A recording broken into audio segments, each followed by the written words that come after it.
Hello, আসসালামু আলাইকুম। সবাই কেমন আছেন ইমান এবং স্বাস্থ্যে?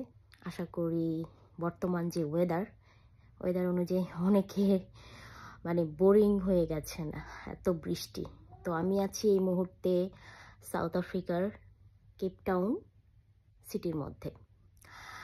সো যেটা বলতে আসছি, আমি একটু লেট করেই আমি ভিডিওটা বানালাম যে আমাদের শ্রদ্ধেয় যাকে মিজানুর রহমান আজহারি সাহেব, যাকে আমি সাউথ আফ্রিকাতে ঢুকি 2016-তে। 2016 থেকে 2016, 17, 18 3 বছর আমি নিজের দোকানে নিজে বসতাম। তো ওইটা তো একটা সময় কাটানোর জন্য আমার ভিতরে আমার ইমান এবং আমার আল্লাহ চাইছে, তাই আমি ল্যাপটপে আমার দোকানে সব সময় আমি এই প্রথমে আমি এত ভিডিও শুনছি, যেটা হচ্ছে এটা হচ্ছে মতিউর রহমান মাদানী। উনি মদিনা ইউনিভার্সিটি থেকে পড়েছেন, আপনারা সবাই জানেন। এখন উনি হয়তো বা বেশি একটা লেকচার দেন না, তখন ওই সময় প্রচুর উনি লেকচার দিতেন। মতিউর রহমান মাদানী, ওনারটা শুনতে শুনতে ডক্টর জাকির নায়েকেরটা শোনা শুরু করতাম। দোকানে বসতাম, কাস্টমার আসলে কাস্টমার সার্ভ করতাম, বাট আমার ল্যাপটপে চলতেই থাকতো। আচ্ছা, এরকম 3 বছর। তারপরে মিজানুর রহমান আজহারির আগমন শুরু হলো। তার এবার এই ডক্টর জাকির নায়েক এবং ডক্টর জাকির নায়েক তো প্রশ্নের উত্তর দেন, যে মতিউর রহমান মাদানী সাহেব শ্রদ্ধেয়, ওনারটা শোনা বাদ দিয়ে আরও অনেকেরটা শুনতাম। অনেক স্কলারদের, ইসলামিক স্কলারদেরটা শুনতাম, বাট অল্প। বাট মতিউর রহমান মাদানীর, জাকির নায়েক এবং মিজানুর রহমান আজহারি তো কথায় আসতেছি পরে। তো যখন মিজানুর রহমান আজহারি সাহেবের ওয়াজ বা লেকচার আমার সামনে আসা শুরু করলো, আমি 2 ঘন্টা 2.5 ঘন্টার যে ভিডিওগুলা আমি দোকানে যখন কাজ করতাম, শুনতে কাজ করতাম, যখন আছে না যে 2 ঘন্টার ভিডিও 1 ঘন্টা শুনছি, এখন বাসায় যেতে হবে, বাসায় গিয়ে সেই ভিডিওই আবার ওই হাফ থেকে শুরু করতাম। 1 ঘন্টা শুনছি, ওই 1 ঘন্টার ওইখান থেকে আবার স্টার্ট করতাম বাসায় এসে, মোবাইলে, দোকানে, ল্যাপটপে বা ডেস্কটপে, দুটোই ছিল। সো এত বেশি শুনছি, বাসায় এসে এটা যখন ছেড়ে টুকটাক বাসার কাজ করতাম, টুকটাক রান্না বাড়া করতাম, তারপরে আবার একটু অফ করে শাওয়ার নিতাম, আবার এসে বাকিটা শুয়ে শুয়ে শুনতাম। ভাল লাগতো, আল্লাহ জানে কেন। এরকম এত বেশি শত শত ঘন্টা তার ওয়াজ, তার লেকচার, মিজানুর রহমান শ্রদ্ধা মিজানুর রহমান আজহারির এমন বড় ফ্যান আমি ছিলাম যে হয়তোবা তার উছিলা এবং উপরে আল্লাহর কারণে আমি আজকে যতটুকু পর্দা করতেছি, জানি আমার পর্দা প্রপার হচ্ছে না, তারপরেও এই পর্দাটুকুর পেছনে এই 3 জনের হাত আছে উছিলা হিসাবে। আর উপরে আল্লাহ তো হেদায়েতের মালিক, আল্লাহ যদি হেদায়েত না দেয়, এই 3 জন লেকচার সারাদিন শুনলেও কাজ হবে না। কিন্তু আমাকে কেন যেন আল্লাহ মোটিভেট করতে, এদেরকে এই 3 জনের লেকচার বেশি বেশি শুনতাম। তারপরে আবু তোহা আদনানের এখন লেকচার শোনা হয়। তারপরে হচ্ছে আমির হামজা মাঝখানে আসলো, তাকে তো বিলুপ্ত করে দেওয়া হলো। যাই হোক, অনেক লেকচার শুনছি, অনেকের লেকচার শুনছি। সবচাইতে বেস্ট, যার যার পছন্দ, এক একজনের পছন্দ এক এক রকম, সবচেয়ে বেস্ট ইসলামিক স্কলার যদি বলি, স্পষ্ট ভাষা, স্পষ্ট সুন্দর করে বুঝিয়ে কথা বলা, অতিরিক্ত কথা না বলা, অতিরিক্ত টান না দেয়া, সুর না দেয়া, অতিরিক্ত যেটা অতিরঞ্জিত ভালো না, সেটা আমাদের শ্রদ্ধেয় মিজানুর রহমান আজহারি করেন না। সো আমাদের এই শ্রদ্ধেয় মিজানুর রহমান আজহারি আমাদের দক্ষিণ আফ্রিকার, প্রথমে আসছেন জোহান্সবার্গে, ফোজবার্গে তার আলোচনা লেকচার শেষ হয়েছে। এবার আসবে হচ্ছে শনিবারে, আমাদের এই শনিবারে হচ্ছে রায়ল্যান্ড মসজিদে লেকচার উপস্থাপনা করবেন। সো আমি এত বড় ফ্যান, এবং আমি কেমন ফ্যান আরও একটু বুঝাই, যে এইভাবে 3 বছর তার ওয়াজ মাহফিল আমি এমন শত শত ঘন্টা শুনছি, মুখস্থ হয়ে গেছে। এখন যে তখন তো আমি ইউটিউবিং করতাম না, কোনো ধরনের চ্যানেল ছিল না আমার, কোনো ধরনের পেজ ছিল না, তো আমি শুধু শেয়ার করতাম তখন ফেসবুকে মেবি। ইয়েস।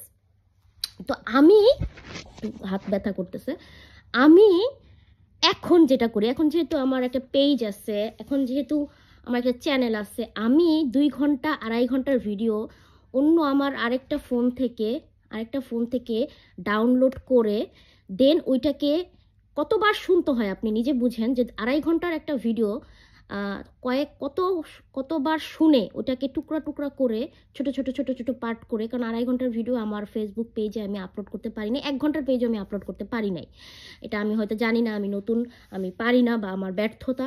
অনেকে পারে 1 ঘন্টার ভিডিও আপলোড করতে, বাট আমি পারি না, আমি অত জ্ঞানী না।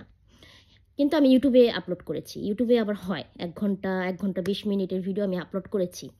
তাহলে বুঝেন যে আমি কত বড় ফ্যান হইলে ওনার ভিডিও রাত ভরে 2.5 ঘন্টার ভিডিও 2 ঘন্টার ভিডিও কেটে কেটে কেটে কেটে ছোট করে মাঝখানের অংশ, মাঝখানের আগের একটু অংশ, কারণ ফার্স্ট টু লাস্ট যদি আপনি দেন কপিরাইট মামলা খাবেন, কপিরাইট খাবেন। সো এমনভাবে ভিডিওগুলো কেটে কেটে বানিয়েছি যাতে কোনো ধরনের কপিরাইট না আসে। এবং আমার পেজে দেখেন মিজানুর রহমান আজহারি থেকে শুরু করে ডক্টর আহমদুল্লাহ, তারপর হচ্ছে জাকির নায়ক, তারপর হচ্ছে আমির হামজার ওনার ভিডিও নাই,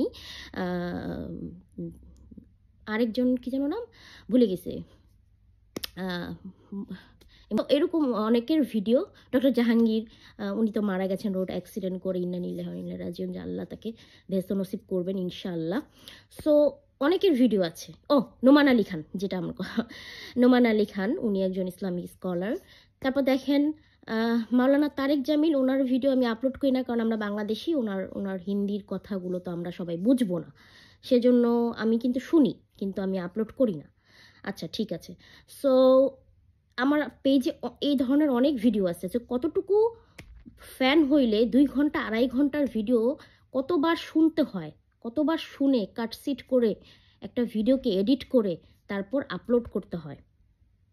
একটা ভিডিও এমনিতেই আপলোড হয়ে যায় না, মানে কতটা কঠিনভাবে মানে এই ভিডিওগুলো এডিটিং করতে হয়। যেমন এই যে আমি এখন যে ভিডিও বানাইতেছি, এটা কোনো এডিটিংয়ের কোনো ফাংশন, খুব ইজি, এখন আমি দিয়ে দিব সরাসরি। বাট যখনই আপনি কোনো জ্ঞানের কোনো কিছু বানাতে যাবেন, রান্নার ভিডিও বানাতে যাবেন, ও মাই গুডনেস, রান্নার ভিডিও বানাতে গেলে আরও বেশি কষ্ট। হ্যাঁ, রান্নার ভিডিও পার্ট বাই পার্ট, এটা সেটা। তারপরে ঠিক সেম ইসলামিক স্কলারদের যে ভিডিওগুলা, লেকচারগুলা, ইসলামিক দাওয়াত দেওয়া, এইগুলোর ভিডিও বানানো যে কি পরিমাণ কঠিন, কারণ আপনি এত বড় বড় ভিডিওগুলো আপলোড করতেছেন, প্রথমে সেখানে সময় যাচ্ছে, সে আপলোড করার পরে সেই ভিডিওগুলোর কালার চেঞ্জ করা, রেশিও চেঞ্জ করা, সেই ভিডিওগুলো কেটে মাঝখান থেকে নিতে হবে, সরাসরি দেওয়া যাবে না, আবার লাস্টের কিছু অংশ নিতে হবে, কোন পার্ট বেশি গুরুত্বপূর্ণ, মানুষের জন্য উপকারী, মানে এভাবে করে করে করে করে করে করে আমি ভিডিও বানিয়ে আজকে গত আমার পেজের 2 বছর আমি কিন্তু অনেক লটস অফ ভিডিও আমি আমার এই ফেসবুক পেজ এবং আমার ফাতেমা মনিন এসে ইউটিউব চ্যানেলে আমি আপলোড করেছি।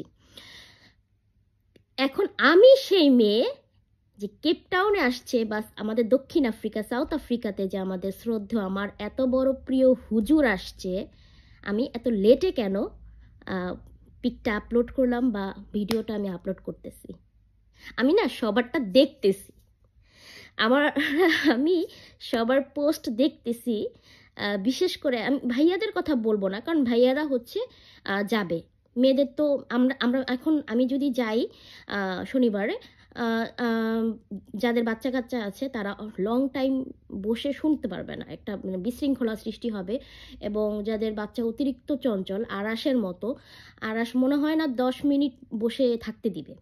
তো সেখানে আমার কথা হচ্ছে ওখানে না যে আমি ঘরে বসে শুনবো, ইনশাল্লাহ ঘরে বসে শোনা যাবে, এবং এটা তো অবশ্যই পাবলিশড হবে, সব জায়গায় পাবলিশড হবে, তখন আমি শুনে নিব। কিন্তু আমি কেন এত দেরিতে ভিডিওটা আপলোড করতেছি, এটার কারণ হচ্ছে যে আমি সবারটা দেখতেছি। হ্যাঁ, এই পোস্টারগুলা আপলোড করতেছে, মানে মনে মনে চিন্তা করতেছি যারা মনে হয় না যে 2 মিনিট তার ওয়াজ বা তার লেকচার শুনছে, বা আধা ঘন্টা, মিনিমাম আধা ঘন্টার লেকচার তারা শুনছে কিনা সন্দেহ। আর সেখানে আমি নিজে প্রুফড, আমার পেজে ঢুকলেই দেখা যাবে, আপনি ভিডিও অপশনে যান, অনেক ভিডিও, শুধু আমাদের মিজানুর রহমান, শ্রদ্ধেয় মিজানুর রহমান আজহারির ভিডিও না, যত ইসলামিক স্কলার আছে আমার সাধ্য মতে আমি যাদেরকে শুনি, ফলো করি, সবারটাই আমি আপলোড করে রেখে দিই। আর আমার একটা তো কপিরাইট আসে না এখনও, আলহামদুলিল্লাহ, কারণ আমি ওভাবেই করি, কারণ মাঝখান থেকে একটু কাটি, ওই শেষ থেকে একটু কাটি, যাই হোক ওটা এডিটিং বিষয় নিয়ে আমি অন্য সময় বলবো। আমি খুবই অল্প জ্ঞানের মানুষ, আমি এত জ্ঞানী না ভাই। আমি আমি মাত্র একটা পেজে কোনো রকম মানে শিখছি কোনো রকম টুকটাক, ওটুক দিয়ে আমি ভিডিও আপলোড করি। আচ্ছা, তো এই জন্য মানে আমি সবটা দেখি আর চিন্তা করি যে যারা মানে ফেসবুক চালাতে গেলে তখন বিভিন্ন মাওলানা বা স্কলারদের ভিডিও চলে আসে সামনে, রাইট? তো তখন হয়তো বা 1-2 মিনিট বা শোনা হয়, বা ওই যে সাউন্ড যদি অন করা থাকে কানে চলে আসে অটোমেটিক। কিন্তু ইচ্ছাকৃতভাবে ইউটিউবে ঢুকে সার্চ করে কেউ আমার মতো একটানা 3 বছর ঘন্টায় ঘন্টায় শুনছে কিনা, আর এখন তো শোনা না, এখন আমাকে মুখস্থ করতে হয়, এখন আমাকে মুখস্থ করে এডিটিং করতে হয়, মানে এডিটিং করতে গেলে মুখস্থ হয়ে যায় অটোমেটিক, এখন তো আর শুনতে হয় না। সো আমার মতো এরকম মানে যে এখানকার কেপটাউনের মধ্যে যারা আছে বা অন্যান্য সিটিতে যারা আছে, মানে দক্ষিণ আফ্রিকার মধ্যে, আমার মনে হয় না এত বড় ফ্যান আছে। কিন্তু সেই এত বড় ফ্যান আমি সবার পরে দিতেছি, আমি সবারটা দেখতেছি যে জীবনে একটা ভিডিও তার শেয়ার করে নাই, তার ইসলামিক দাওয়াত কোনো দিন শেয়ার করে নাই, তারাও মানে তার পোস্ট করতেছে। হ্যাঁ, আমি খুব খুশি, আমরা খুব হ্যাপি, হ্যান ত্যান কত কিছু। যাক, আল্লাহ তাদেরকে এই উছিলায়, এই আপুগুলাকে এই উছিলায় আমাদের শ্রদ্ধেয় মিজানুর রহমান আজহারির কথা মতো যেন তারা চলতে পারে, তারা যেন কথা মতো সুন্দর মতো চলতে পারে। আর আমাদের গর্ব, আমাদের সাউথ আফ্রিকাতে, আমাদের দক্ষিণ আফ্রিকাতে, কেপটাউন, জোহান্সবার্গ বা আরও যে সিটিগুলো আছে, উনি গত একটা শেষ করছে ফোর্সবার্গে, জোহান্সবার্গের, সেখানে শেষ করছে, এখন কেপটাউনে আসবে এই শনিবার। সো সব আশা করি, মনে হয় সব সিটিগুলোতে যাবেন উনি, ইনশাআল্লাহ। ওনার শরীর যেন সুস্থ থাকে, ভালো থাকে, সেই দোয়া করি, কারণ ওনার মতন একজন হীরার টুকরা, ওনার মতন একজন, উনি বাংলাদেশের সম্পদ। হ্যাঁ, সো ওনাকে আল্লাহ সুস্থ রাখুক, উনি যেন সুন্দর মতো লেকচার আমাদেরকে ডেলিভারি দিতে পারে, আমাদেরকে শোনাতে পারে, আমরা যেন ওই অনুযায়ী চলতে পারি সাধ্য মতো। সেই আশাই করে আজকের মতো ভালো থাকবেন, সুস্থ থাকবেন, আল্লাহ হাফেজ। আমিও খুব হ্যাপি, এখন বলতে হয় সবার সাথে, এখন কপি করা হয়ে যাবে, বাট আমি কতটুকু হ্যাপি পার বুঝতে পারেন। আমি যাব আর না যাব সেটা কোনো কথা না, কারণ যে গিয়ে তো লাভ নাই, কারণ ওখানে বাচ্চা কাচ্চা নিয়ে গিয়ে আপনি ঘন্টা শুনে আপনি মজা পাবেন না। সো সেটা কোনো বড় কথা না, ওখানে যেতে হবে, যে গেলেই যে অনেক কিছু হয়ে যাবে সেটা কিচ্ছু না। কিন্তু এবার বুঝেন আমি কত বড় ফ্যান, এবং আমি কি পরিমাণ ভিতর থেকে প্রাউড ফিল করি যে আমাদের দক্ষিণ আফ্রিকাতে মিজানুর রহমান আসছেন, শ্রদ্ধেয়। সো আমি কতটা হ্যাপি মন থেকে, সেটা আমি আসলে প্রকাশ করতে চাচ্ছি না, বাট আপনারাই বুঝে নেবেন। তো আজকের মতো ভালো থাকবেন, আল্লাহ হাফেজ, take care, bye bye, tata.